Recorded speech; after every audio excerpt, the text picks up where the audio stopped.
नमस्कार, आप सभी का स्वागत है।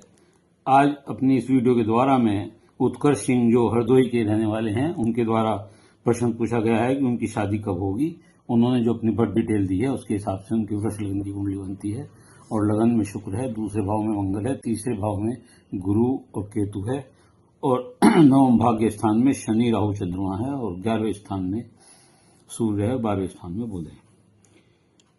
लगन आपका वृष लगन है और लग्नेश लगन में बैठे हुए हैं, शुक्र लगन में बैठे हुए हैं।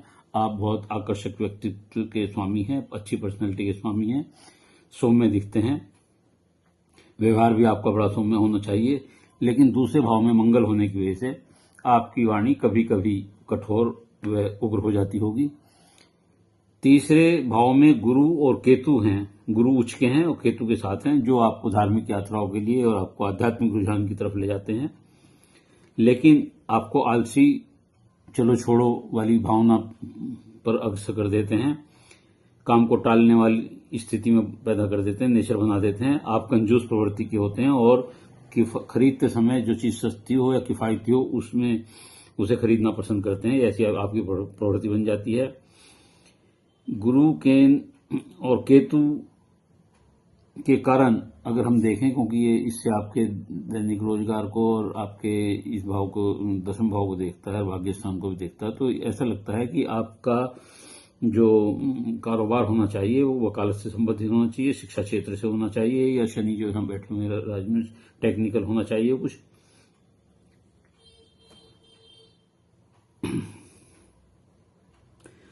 इसके अलावा चौथे भाव का स्वामी 11वें भाव में बैठा हुआ है और ये यहां बैठकर आपको पैतृक संपत्ति दिलाता है। और पंचम भाव का स्वामी जो बुध है वो दूसरे भाव का स्वामी होकर के 12वें भाव में बैठा हुआ है तथा इसका सप्तम भाव का स्वामी और 12वें भाव का स्वामी मंगल वो दूसरे स्थान में बैठा हुआ है। अर्थात मंगल के बुध के घर में मंगल है और मंगल के घर में बुध बैठे हुए हैं, अनन्य ग्रह परिवर्तन योग है, तो ये सप्तम का भी स्वामी है। तो ऐसी स्थिति में ऐसे लोगों का भाग्योदय शादी के बाद होता है और उसके बाद इनका विदेश योग होता है। ऐसा इस ग्रहों की स्थिति से ऐसा प्रतीत होता है। अब आपने पूछा है कि विवाह कब होगा। आपको गुरु की महादशा चल रही है और उसमें गुरु में मंगल का अंतर चल रहा है, तो वो जो गुरु की महादशा में मंगल का अंतर 1-10-26 से लेकर 7-9-27 तक रहेगा। अर्थात आपका विवाह 36/37वें साल में होना निश्चित है। करीब करीब ऐसा लगता है कि आपका विवाह 36वें या 37वें साल में हो जाएगा। वैसे भी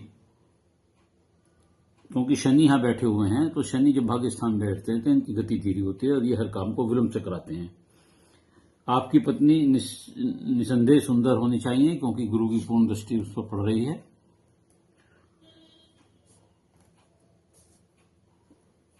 शनि के साथ विशेष स्थिति क्या है आपकी कुंडली में कि आपका जो भाग्य स्थान है इसमें शनि राहु और चंद्रमा है। शनि चंद्रमा के साथ तो विष योग बनाते हैं और शनि राहु के साथ पिशाच योग बनाते हैं और चंद्रमा के साथ ग्रहण दोष बनाते हैं। तो इससे आपके भाग्य में थोड़ी सी भाग्य स्थान का घर का जो प्रोडक्शन है वो थोड़ी टिपिकल हो जाती है। कालसर्प योग अलग है आपकी कुंडली में, केतु और राहु के बीच सारे ग्रह हैं। तो उपाय क्या है, ये जो आपका शनि राहु पिशाच योग जो है क्या करता है कि गलत तरीके से पैसा कमाने की कोशिश कराता है। और शनि चंद्रमा जो है ये मानसिक शांति डिस्टर्ब करता है और ग्रहण दोष तो हर चीज में, आपकी बढ़ती हुई तरक्की में, हर चीज में रुकावट पड़ता है, काम धीरे से होते हैं। अब आपके पास क्या है, उपाय क्या करें आप? उपाय के लिए ये करें कि शनि राहु के लिए नीम व पीपल का पेड़ लगवाएं, जूता व काली वस्तु का दान दें, किसी अंधे को या कोढ़ी को या दिव्यांग को भोजन कराएं, इससे आपका फायदा लाभ होगा। और यदि आप रुद्राभिषेक भी करा सकते हो तो वो करा लें, तो निश्चित तौर से जो कमियां आपके उसमें हैं वो ठीक होंगी। आपका विवाह का समय जो मैंने बताया है कि वह 36/37 साल में आपका विवाह होगा। उम्मीद है कि आपको अपने प्रश्नों का उत्तर मिल गया होगा। यदि आपको ये वीडियो अच्छी लगी हो तो इसे लाइक करिएगा, शेयर करिएगा और कमेंट्स बॉक्स में जाकर अपने विचार जरूर लिखिएगा। इसके अलावा यदि किसी और का कोई प्रश्न हो तो वह अपनी डिटेल भेजते हुए और मेरे चैनल को सब्सक्राइब करते हुए अपना एक प्रश्न पूछ सकता है।